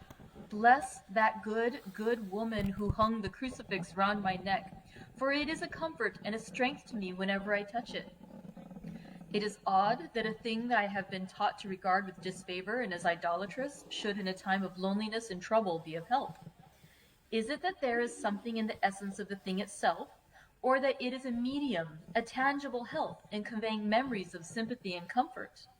Some time, if it may be, I must examine this matter and try to make up my mind about it. In the meantime, I must find out all I can about Count Dracula, as it may help me to understand. Tonight, he may talk of himself if I turn the conversation that way. I must be very careful, however, not to awake his suspicion. You want to play Monopoly? Midnight. I have had a long talk with the Count. I asked him a few questions on Transylvania history, and he warmed up to the subject wonderfully. In his speaking of things and people, and especially of battles, he spoke as if he had been present to them all. This he afterwards explained by saying that to a boyar, the pride of his house and name is his own pride, that their glory is his glory, that their fate is his fate. Whenever he spoke of his house, he always said we, and spoke almost in the plural, like a king speaking. I wish I could put down all he said exactly as he said it, for to me it was most fascinating. He seemed to have in it a whole history of the country. He grew excited as he spoke and walked about the room, pulling his great white mustache and grasping anything on which he laid his hands, as though he would crush it by main strength. One thing he said which I shall put down as nearly as I can, for it tells in its way the story of his race. We Skellies have a right to be proud, for in our veins flows the blood of many brave races who fought as the lion fights for lordship. Here in the whirlpool of European races, the Ugric tribe bore down from Iceland the fighting spirit which Thor and Odin gave them, which their berserkers displayed to such fell intent on the seaboards of Europe, aye, and of Asia and Africa too, till the people thought that the werewolves themselves had come. Here too, when they came, they found the Huns, whose warlike fury had swept the earth like a living flame, till the dying peoples held that in their veins ran the blood of those old witches, who, expelled from Scythia, had mated with the devils in the desert. Fools! Fools! What devil or what witch was ever so great as Attila, whose blood is in these veins? He held up his arms. Is it a wonder that we were a conquering race? That we were proud? That when the Magyar, the Lombard, the Avar, the Bulgar, or the Turk poured his thousands on our frontiers, we drove them back? Is it strange that when Arpad and his legions swept through the Hungarian fatherland, he found us here when he reached the frontier? That the Honfoglalas was completed there, and when the Hungarian flood swept eastward, the Skellies were claimed as kindred by the victorious Magyars, and to us for centuries was trusted the guarding of the frontier of Turkeyland. Aye, and more than that, endless duty of the frontier guard, for as the Turks say, water sleeps, and enemy is sleepless. Who more gladly than we throughout the four nations received the bloody sword, or at its warlike call flocked quicker to the standard of the king? When was redeemed that great shame of my nation, the shame of Kasova, when the flags of the Wallach and the Magyar went down through the crescent? Who was it but one of my own race, who as Voivode crossed the Danube and beat the Turk on his own ground? This was a Dracula indeed. Woe was it that his own unworthy brother, when he had fallen, sold his people to the Turk and brought the shame of slavery on them. Was it not this Dracula, indeed, who inspired that other of his race, who in a later age again and again brought his forces over the great river into Turkeyland? Who, when he was beaten back, came again and again, though he had to come alone from the bloody field where his troops were being slaughtered, since he knew that he alone could ultimately triumph. They said that he thought only of himself. Bah! What good are peasants without a leader? Where ends the war without a brain and heart to conduct it? Again, when after the Battle of Mohacs we threw off the Hungarian yoke, we of the Dracula blood were amongst their leaders, for our spirit would not brook that we were not free. Ah, young sir, the Skellies, the Zekkels, and the Dracula is their heart's blood, their brains, and their swords, can boast a record that mushroom growths like the Habsburgs and the Romanovs can never reach. The warlike days are over. Blood is too precious a thing in these days of dishonorable peace, and the glories of the great races are as a tale that is told. It was by this time close on morning, and we went to bed. Memo. This diary seems horribly like the beginning of the Arabian Nights, for everything has to break off at cockcrow, or like the ghost of Hamlet's father. Yeah, pretty special. 12 May. Let me begin with facts, bare, meager facts, verified by books and figures, and of which there can be no doubt. I must not confuse them with experiences which will have to rest on my own observation or my memory of them. Last evening, when the Count came from his room, he began by asking me questions on legal matters and on the doing of certain kinds of business. I had spent the day wearily over books, and simply to keep my mind occupied, went over some of the matters I had been examined in at Lincoln's Inn. There was a certain method in the Count's inquiries, so I shall try to put them down in sequence. The knowledge may somehow or sometime be useful to me. First, he asked if a man in England might have 2 solicitors or more. I told him he might have a dozen if he wished, but that it would not be wise to have more than one solicitor engaged in one transaction, as only one could act at a time, and that to change would be certain to militate against his interest. He seemed thoroughly to understand, and went on to ask if there would be any practical difficulty in having one man to attend, say, to banking, and another to look after shipping, in case local help were needed in a place far from the home of the banking solicitor. I asked him to explain more fully, so that I might not by any chance mislead him, and he said, "I shall illustrate. Your friend and mine, Mr. Peter Hawkins, from under the shadow of your beautiful cathedral at Exeter, which is far from London, buys for me through your good self my place at London. Good. Now, here let me say frankly, lest you should think it strange that I have sought the services of one so far off from London, instead of someone resident there, that my motive was that no local interest might be served save my wish only, and as one of London residents might, perhaps, have some purpose of himself or friend to serve, I went thus afield to seek my agent, whose labors should be only to my interest. Now, suppose I, who have much of affairs, wish to ship goods, say, to Newcastle, or Durham, or Harwich, or Dover. Might it not be that it could with more ease be done by consigning to one in these ports? I answered that certainly it would be most easy, but that we solicitors had a system of agency, one for the other, so that local work could be done locally on instruction from any solicitor, so that the client, simply placing himself in the hands of one man, could have his wishes carried out by him without further trouble. But, said he, I could be at liberty to direct myself. Is it not so? Of course, I replied, and such is often done by men of business, who do not like the whole of their affairs to be known by any one person. Good, he said, and then went on to ask about the means of making consignments, and the forms to be gone through, and of all sorts of difficulties which might arise, but by forethought could be guarded against.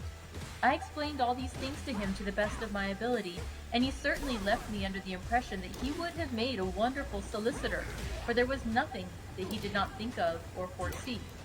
For a man who was never in the country, and who did not evidently do much in the way of business, his knowledge and acumen were wonderful. When he had settled himself on these points of which we had spoken, and I had verified all as well as I could by the books available, he suddenly stood up and said, "Have you written your first letter to our friend, Mr. Peter Hawkins, or to any other?" It was with some bitterness in my heart that I answered that I had not, that as yet I had not seen any opportunity of sending letters to anybody. "Then write now, my young friend," he said, laying a heavy hand on my shoulder. "Write to our friend and to any other, and say, if it will please you, that you shall stay with me until a month from now." "Do you wish me to stay so long?" I asked, for my heart grew cold at the thought. "I desire it much. Nay, I will take no refusal. When your master, employer, what you will, engaged that someone should come on his behalf, it was understood that my needs only were to be consulted. I have not stinted, is it not so?" What could I do but bow acceptance? It was Mr. Hawkins' interest, not mine, and I had to think of him, not myself. And besides, while Count Dracula was speaking, there was that in his eyes and in his bearing which made me remember that I was a prisoner, and that if I wished it, I could have no choice. The Count saw his victory in my bow, and his mastery in the trouble of my face, for he began at once to use them, but in his own smooth, resistless way. "I pray you, my good young friend, that you will not discourse of things other than business in your letters. It will doubtless please your friends to know that you are well, and that you look forward to getting home to them. Is it not so?" As he spoke, he handed me 3 sheets of notepaper and 3 envelopes. They were all of the thinnest foreign post, and looking at them, then at him, and noticing his quiet smile with the sharp canine teeth lying over the red underlip, I understood, as well as if he had spoken, that I should be more careful what I wrote, for he would be able to read it. So I determined to write only formal letters now, but to write fully to Mr. Hawkins in secret, and also to Mina, for to her I could write in shorthand, which would puzzle the Count, if he did see it. When I had written my 2 letters, I sat quiet, reading a book, whilst the Count wrote several notes, referring as he wrote them to some books on his table. Then he took up my 2 and placed them with his own, and put by his writing materials. After which, the instant the door had closed behind him, I leaned over and looked at the letters, which were face down on the table. I felt no compunction in doing so, for under the circumstances, I felt that I should protect myself in every way I could. One of the letters was directed to Samuel F. Billington, number 7, The Crescent, Whitby. Another to Herr Leutner, Varna. The third was to Coots and Company, London. and the fourth to Heron Klopstock and Bilruth, bankers, Budapest. The second and fourth were unsealed. I was just about to look at them when I saw the door handle move.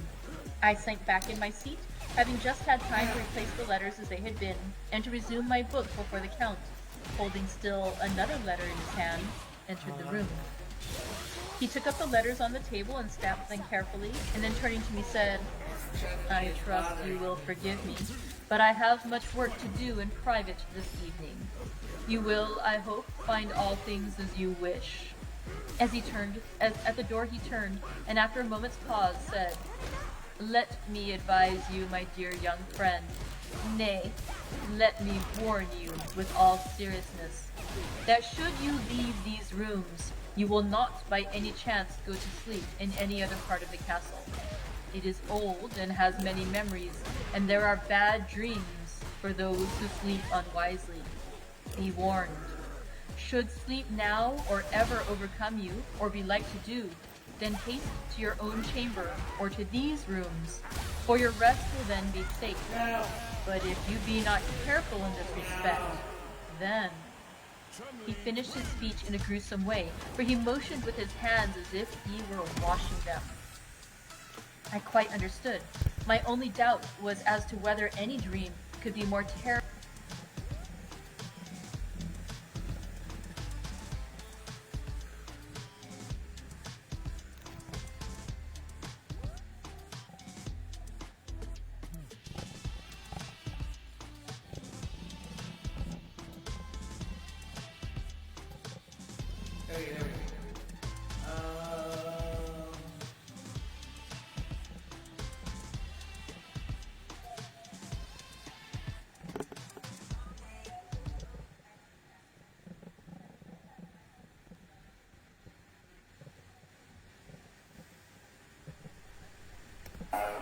In a world where chaos reigns and connection seem fleeting, one visionary endeavor seeks to bring us all together. Zen Theatre live after dark. Harnessing the transformative power of artificial intelligence, the timeless charm of radio theater. The wisdom of books and the excitement of video games. I hope Manak comes Zen back Theatre as live my after character. dark illuminates the path to enlightenment and fosters a sense of unity among its audience. Through this unique fusion of storytelling and interactive experiences, we aim to nurture personal growth, improve learning, and inspire a peaceful existence. Guided by your obedient servant, Sebastian Saint Serapian Smalls, we embark on a journey of self-discovery. But where do we begin? Begin by simply listening, slow down, see just how peaceful today can be. Sorry. Together, we shall create a harmonious community, bound by shared passions and a desire to elevate the human experience. Sebastian Saint Serapian Smalls will be there, to the end of the line, my Valentine, guiding you on this journey towards a more serene and enlightened tomorrow. Catch you guys on the flip side. Okay, give me 1 sec.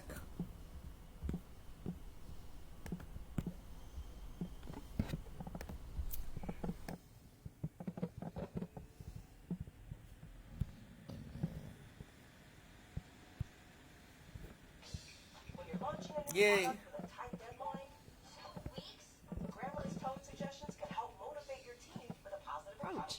Because you know we got work to do. Looking good, team.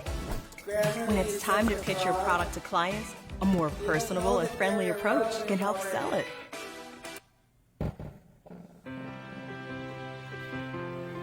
Begin by simply listening, slow down, see slowly can be.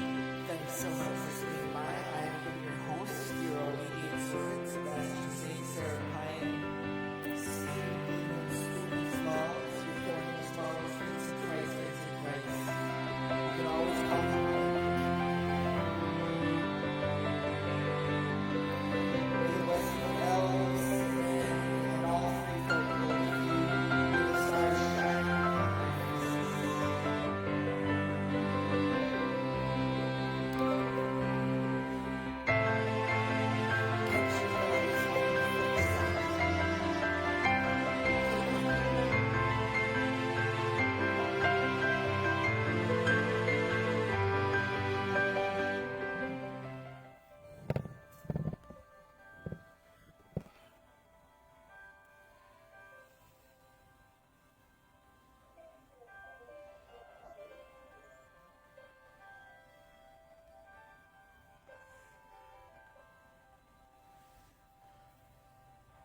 hear me? Love you.